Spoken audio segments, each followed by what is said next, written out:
అపోస్తలులు 18:10 నేటి వాగ్దానముగా నేను నీకు తోడయ్యున్నాను, నీకు హాని చేటుకు నీ మీదకి ఎవడునూ రాడు.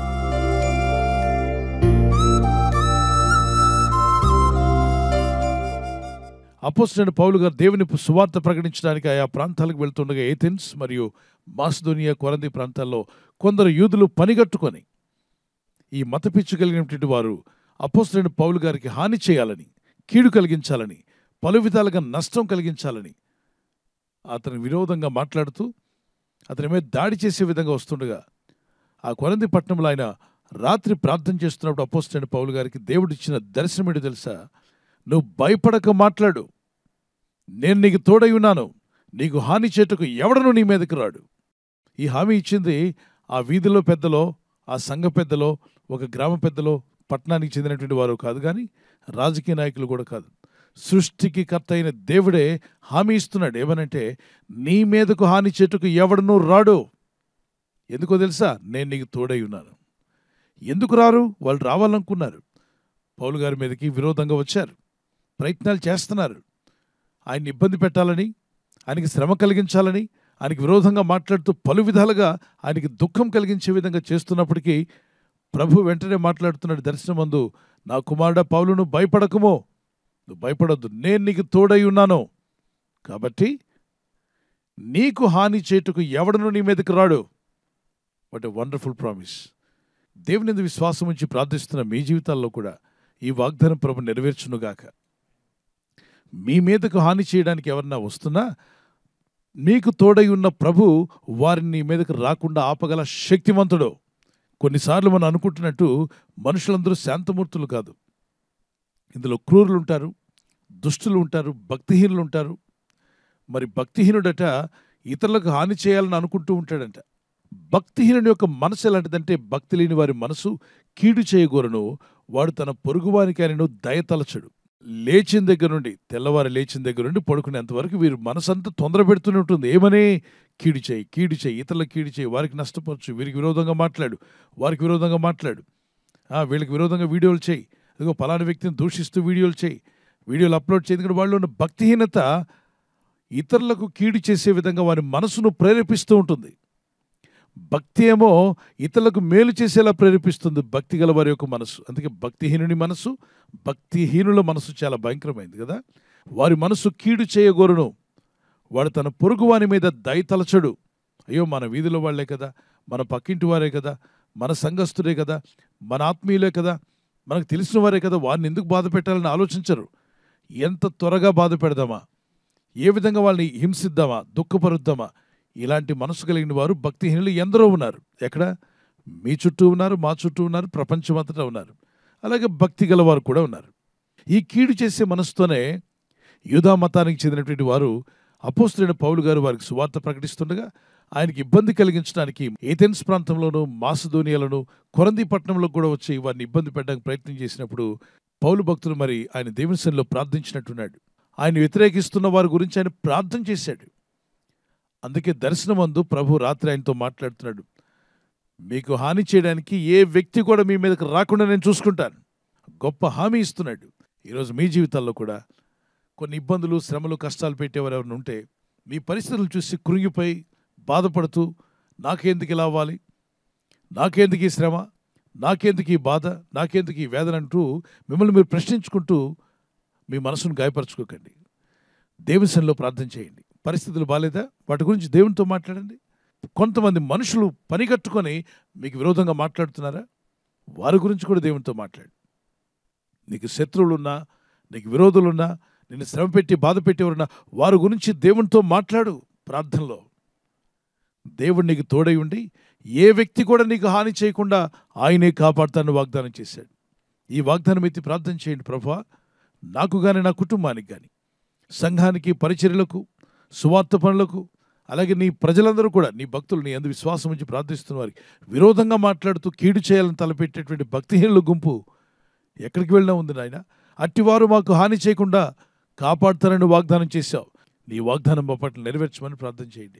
యుద్ధము యెహోవాదే అన్న మాట మీరు విన్నారు కదా. దేవుడు అంటాడు, నా ప్రజలారా మీరు భయపడకండి, ఈ యుద్ధము నేనే మీ కొరకు చేస్తా అన్నాడు. ఈ దేవుని వాగ్దానం ధ్యానిస్తున్న మనం చిన్న కీర్తన పాడి ఈ వాగ్దానాన్ని కొనసాగిద్దాం. యుద్ధము యెహోవాదే, యుద్ధము యెహోవాదే, యుద్ధము యెహోవాదే, యుద్ధము యెహోవాదే. రాజులు మనకెవ్వరు లేరు, శూరులు మనకెవ్వరు లేరు. రాజులు మనకెవ్వరు లేరు, శూరులు మనకెవ్వరు లేరు. సైన్యములకు అధిపతి అయినా యేసయ్యా మన అన్న. యుద్ధము యెహోవాదే, యుద్ధము యెహోవాదే, యుద్ధము యెహోవాదే, యుద్ధము యెహోవాదే. వ్యాధులు మనలను పడద్రోసిన, బాధలు మనలను కృంగదీసిన, వ్యాధులు మనలను పడద్రోసిన, బాధలు మనలను కృంగదీసిన, విశ్వాసమునకు కట్టయిన యేసయ్యా మన అన్న. యుద్ధము యెహోవాదే, యుద్ధము యెహోవాదే, యుద్ధము యెహోవాదే, యుద్ధము యెహోవాదే. మీ యుద్ధములు జరిగించేవాడు ఆయనే గనుక మీరు త్వరపడి ఎవరి మీద పగ తీర్చుకోవడానికి ప్రయత్నం చేయొద్దు. పగ తీర్చుకున్నట్టు దేవుని పనంట. దేవునికి అప్పగిస్తే, ఆయన ప్రారంభిస్తే దాన్ని ఎవరు ఆపలేరు. రోమపత్రిక 12:19 ప్రియులరా, మీకు మీరే పగ తీర్చుకొనక దేవుని ఉగ్రతకు చోటీయుడి. పగ తీర్చుట నా పని, నేనే ప్రతిఫలమిత్తును అని ప్రభు సెలవిచ్చుచున్నాడు. ఈ మాటను చెప్పింది ఎవరంటే ప్రభు చెప్తున్నాడు. ఏమని? నా బిడ్డలారా, మీరు పగ తీర్చుకోవడానికి పరిగెత్తొద్దు. తిట్టిన వారిని తిరిగి తిట్టవద్దు, దూషించిన వారిని తిరిగి దూషించవద్దు. నిజమే, వారు దూషించి ఉండొచ్చు, శ్రమ పెట్టడానికి ప్రయత్నం చేయొచ్చు, ఒక చెడు ఉద్దేశంతో బాధ పెట్టాలి, మీకు శ్రమ కలిగించాలని కంకణం కట్టుకుని ఉండొచ్చు. దాన్ని చూసి నువ్వు భయపడకు, వారి కొరకు ప్రార్థించు. అదే వాక్యం చెప్తుంది, పగ తీర్చుట మీ పని కాదు, దేవుని ఉగ్రతకు చోటు ఇవ్వండి. అంటే దేవునికి అప్పగించు. నీ కష్టము, బాధ, వేదన ఏదున్నా కృతజ్ఞతాపూర్వకంగా దేవుని సన్నిధిలో ప్రార్థనాపూర్వక దేవునికి అప్పగించమంటున్నాడు. ఫిలిప్పీ పత్రిక 4:5 మీ సహనమును సకల జనులకు తెలియబడనీయుడి, ప్రభు సమీపంగా ఉన్నాడు. దేనిని గురించి చింతపడకుడి గాని ప్రతి విషయంలోనూ ప్రార్థనా విజ్ఞాపనముల చేత కృతజ్ఞతాపూర్వకంగా మీ విన్నపమును దేవునికి తెలియజేయడి. మీకు ఎదురవుతున్న శ్రమలు, కష్టాలు చూస్తూ ఊరుకోవద్దు, వాటి గురించి విచారపడుతూ కూర్చోవద్దు, చింతిస్తూ ఉండొద్దు. మరేం చేయాలి? ప్రార్థన ద్వారా, విజ్ఞాపన ద్వారా కృతజ్ఞతాపూర్వకంగా దేవునికి మనం మన విషయాలు తెలియజేసుకోవాలి. ఒకవేళ మీరు దేవుని బిడ్డలుగా వ్యాపారాలు చేస్తున్నారేమో, ఉద్యోగాలు చేస్తున్నారేమో, అక్కడ కూడా మీకు కొన్ని వ్యతిరేకతలు రావచ్చు. మీ శత్రువులు మీకు ఏదేదో చేయాలని ప్రయత్నాలు చేస్తూ ఉన్నారేమో. భయపడవద్దు. ఈ వాగ్దానం ఎత్తి ప్రార్థించి, ప్రభువా నువ్వు నాకు తోడై ఉన్నట్లయితే ఎవడు నాకు హాని తలపెట్టలేడు. ఎవరైనా మీకు విరోధంగా హాని చేయాలని తలపెట్టినా కూడా ఒక విషయం గుర్తుపెట్టుకో, నీకు విరోధంగా రూపింపబడిన ఏ ఆయుధమో వర్ధిల్లదు అని బైబిల్ సెలవిస్తుంది. ఎవరైనా నిన్ను తాకాలని వస్తుంటే నిన్ను ముట్టువాడు నా కనుగుడ్డును ముట్టినట్టే అన్నాడు ప్రభు.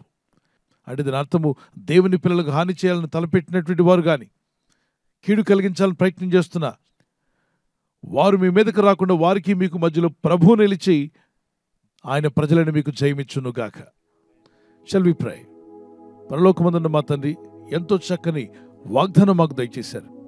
ఆనాడు నీ భక్తులైన పౌలు గారికి చెప్పారు మీరు, నేను నీకు తోడై ఉన్నాను, భయపడకము, నీకు హాని చేటుకు ఎవడు నీ మీదకి రాడు అన్నారు. మీరిచ్చిన హామీ, మీరిచ్చిన వాగ్దానం మేము నమ్ముచున్నాం. నీ యందు భయభక్తి కలిగిన మాకు తోడుగా మీరున్నారు. నేను విడువను ఎడబానని వాగ్దానం చేశారు. ప్రభు, ఈ దినం నీ ప్రజలు ఎలాంటి శోధనలు ఎదుర్కొంటున్నారు మీరు ఎరిగి ఉన్నారు. శత్రువులు కానీ, పరిస్థితులు కానీ, స్థితిగతులు కానీ నీ ప్రజలను దుఃఖపరుస్తూ, బాధపరుస్తూ ఉండగా వాటిని చూసి కృంగిపోకుండా నీ వాగ్దానం ఎత్తి ప్రార్థించి వారి భారం నీ మీద మోపుచుండగా మీరు ఆదుకోబోతున్నారు. వారి శత్రువులు వారి మీద దాడి చేయకుండా, యుద్ధము యెహోవాదే, నీవే మా పక్షంగా యుద్ధం చేయబోతున్నావు.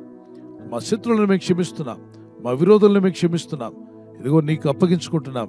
నీతిగా భయభక్తి కలిగిన వారిని కదలనివ్వకుండా కాపాడుతానని వాగ్దానం చేశావు. ప్రార్థనలు ఏకీపిస్తున్న నీ యందు విశ్వాసం ఉంచిన వీరందరూ కూడా కదల్చబడకుండా వారిని స్థిరపరచండి. ఈరోజు ప్రార్థించి ప్రయత్నించబోతున్న శంకుస్థాపన అయిన, గృహప్రవేశమైన, ఒక బిజినెస్ ప్రారంభిస్తున్నా, ఉద్యోగ ప్రారంభానికి వెళ్తున్నా, ఒక మంచి కార్యక్రమాన్ని ప్రారంభిస్తుండగా, నేను వారి బిడ్డల వివాహం కొరకు ప్రయత్నాలు చేస్తుండగా వారు చేస్తున్న ప్రయత్నాలు ఫలించలాగున మీ దూతలకు ఆజ్ఞాపించండి. ఎవరైనా హాస్పిటల్లో ఉన్నా, ఐసీయూలో ఉన్నా ప్రభు, ఎవరైతే సీరియస్ కండిషన్లో ఉండి బాధపడుతున్నారో వారికి యేసు నామములో స్వస్థతను అనుగ్రహించండి. మీ గాయపడిన హస్తమును చాపి వారికి ఉన్న సకల రోగాల నుండి విడుదల ఇచ్చేయి. వారిని లేపి నడిపించడాన్ని సాక్షులుగా నిలబెట్టుకోండి. ఈ ఉదయకాలం ప్రతి రోగి యేసు నామములో స్వస్థత నొందునుగాక. తండ్రి, ఈ దినం ఎవరైతే ప్రయాణమై వెళ్ళబోతున్నారో, అది రైలు మార్గమైన, ఆకాశ మార్గమైన, బస్సుల్లో, వాహనాల్లో ఎక్కడ ప్రయాణం చేస్తున్నా, రోడ్డు మార్గంలో ఏ వాహనంలో వారు ప్రయాణం చేస్తున్నా, నీ ప్రజలకు కాపాడే దూతలను పంపండి. ఈ వాగ్దానం ఎత్తి ప్రార్థిస్తున్న ప్రతి కుటుంబం కూడా సకల కీడు నుండి తప్పించబడి నీ కృపలో వర్ధిల్లులాగున్న సహాయం దయచేసి మీరు మహిమ పొందమని, మీ సన్నిధిలో వీరిని బలపరచమని వాగ్దానం ఎత్తి ప్రతిదినం ప్రార్థిస్తుండగా నీ కృపావార్తతో దినమెల్లా మేము సంతోషించులాగున, నీలో వర్ధిల్లులాగున కృప చూపి ఆశీర్వదించి బలపరచమని యేసుక్రీస్తు వరకు అధికారం గల నామములో అడిగి వేడుకొనుచున్నాం మా పరలోకపు తండ్రి. Amen. Amen. God bless you.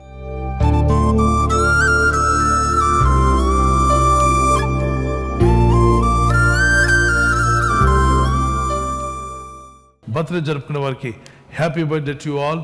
May God bless you. Many more returns of the day. ప్రభు మిమ్మల్ని దీవించి దయాకిరీటం ధరింప చేయనుగాక. మీకు వాగ్దానం యెషయా 48:17 వచనం, నీవు నడవవలసిన త్రోవను నేను నడిపించుదును. Those who are celebrating birthday, this is the promise of God for you. He directs you in the way you should go. మీరు వెళ్ళాల్సిన మార్గాన్ని దేవుడు మీకు డైరెక్ట్ చేసి నడిపించునుగాక. ఆమేన్. Praise the lord.